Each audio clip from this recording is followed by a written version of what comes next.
So you receive your degree today in exciting and tumultuous times, but times of great promise.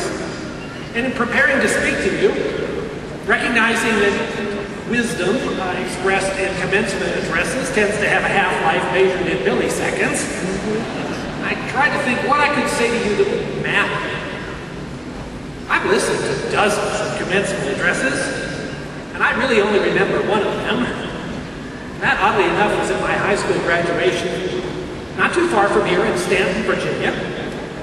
The address was given by the father of one of my classmates, and he presented us as squirming seniors with a challenge. How are you going to answer the most important questions in life? So I'd like to pose 4 such questions to you today, just 4. First, what will be your profession and your life's work? Some of you already know what that will be. Some of you don't, and that's okay. Some think you do, and will be surprised later on when your plan gets utterly revised. When I was graduating from the University of Virginia, receiving my undergraduate degree, I was quite sure I was going to be a physical chemist. It didn't quite turn out that way. Other doors opened, and wonderful doors they were, but they certainly were not something I had contemplated.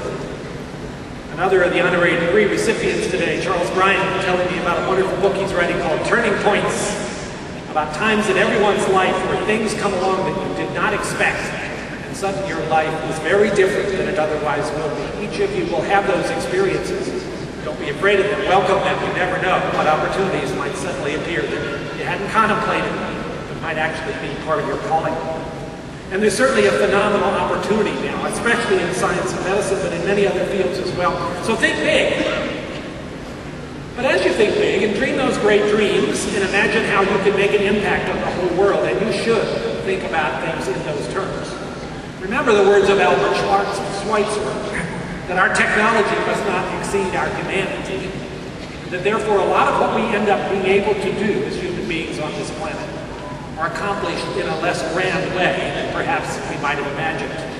And maybe that's all that really matters anyway.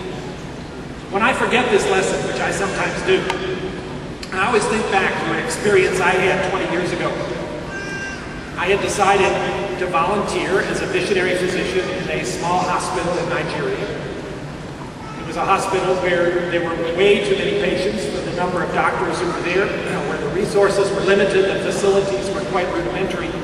But I had imagined that I would somehow go there with my Western medical training, and the entire country would have its public health system overturned in the 2 weeks that I was there. It didn't quite turn out that way. And after a few days of dealing with patients whose diseases were unfamiliar to me, with a system that was utterly broken as far as its public health, a lack of access to laboratory facilities and x-ray facilities that I was used to that really challenged me to try to see if I could make the right diagnosis, I was getting pretty discouraged and wondering, why am I here anyway? What was I thinking? A young man came into the clinic that afternoon, a farmer, who was clearly very severely ill, with massive swelling in his legs that had come on over the course of a period of 2 weeks, and no explanation. And after a bit of a physical exam, it became clear what the problem was, that he had tuberculosis, and it had resulted in fluid accumulating in the pericardium, the sac around his heart. That is a life-threatening situation. In the U.S., what would be done would immediately bring all of the experts in an academic medical center to bear to draw that fluid off. But in Eku, Nigeria, none of those experts were there. So, without ever having done this procedure before, and without the ability to have the process guided by the kind of instruments that you would normally expect in Western medicine, it was up to me to try to draw this fluid from around his heart without doing damage. By great good fortune, fluid was possible to remove, and in the space of the next 24 hours, he made a remarkable turnaround from being close to death to sitting up in his bed reading when I came to see him on rounds the next morning. And I was feeling initially kind of exhilarated about this because here was something that I had been able to do to really help a person, but as the hours went by, I began to think again about what a small contribution this was in a country of 92 million people with so many health challenges. And I wasn't sure whether this farmer would be able to afford the medicine that he would need to take to treat his tuberculosis. And once again, it was feeling pretty discouraging. And I walked up to his bed, and he looked at me and he said, think you're new around here, aren't you? Well, that kind of bugged me. I was trying to pretend to be this experienced physician who'd been there for a long time. I had to admit that he was right, I was new. And then he turned and said something to me that really surprised me. He said, I think you've been wondering why you're here. I didn't know that was so obvious. He gave me the answer. He said, I have an answer for you. I know why you're here. You came here for just one reason. You came here for me. And the tears welled up in my eyes, and I realized how completely misguided I had been in the whole thought process about what it meant to be there in that strange place. That he was right. That what we do while we are given this brief glimpse of opportunity to live on this planet is largely one person at a time. So have those grand dreams as part of your profession. Go after them. But don't forget what really counts is that interaction where you're helping one person, where you're coming there for them at that moment. So that's the first question. What will be your profession? The second thing, what are you going to do about faith? Uh-oh, some of you are saying, not that one. But we do all have to come face to face sooner or later with life's profound questions. What's the meaning of life? What's the meaning of suffering? How is it that we all seem to know what's right and wrong, but if we're honest, we never succeed in doing the right thing for more than about 30 minutes? What happens after we die? Aren't those the most important questions? And yet we don't spend a lot of time on them. Perhaps you, like I, grew up in a home where faith played a role, but you never made it your own, or concluded it was just a fuzzy area that made you uncomfortable, or even concluded it was all superstition, like Mark Twain's schoolboy who defined faith as believing what you know ain't so.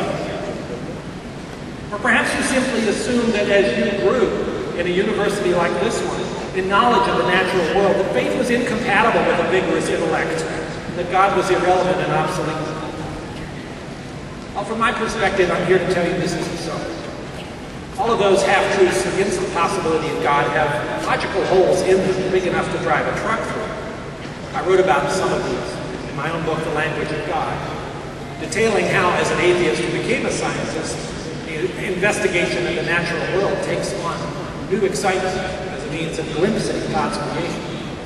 In my view, there is no conflict between being a rigorous, show-me-the-data physician-scientist and a person who believes in a God who takes a personal interest in each one of us, and whose domain is in the spiritual world, a domain not so possible to explore with the tools and language of science, but with the heart, the mind, and the soul.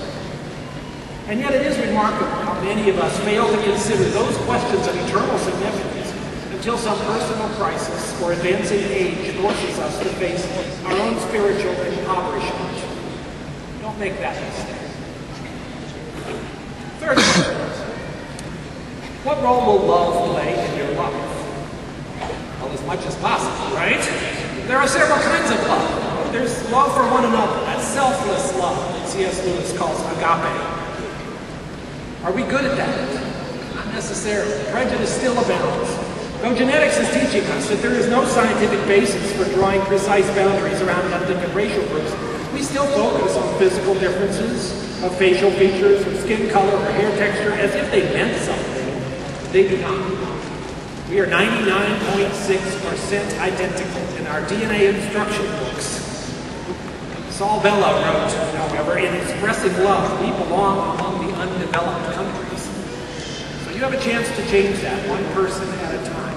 As I look out on this wonderfully diverse graduating group, I can see that this is a university that knows that lesson and is practicing it every day.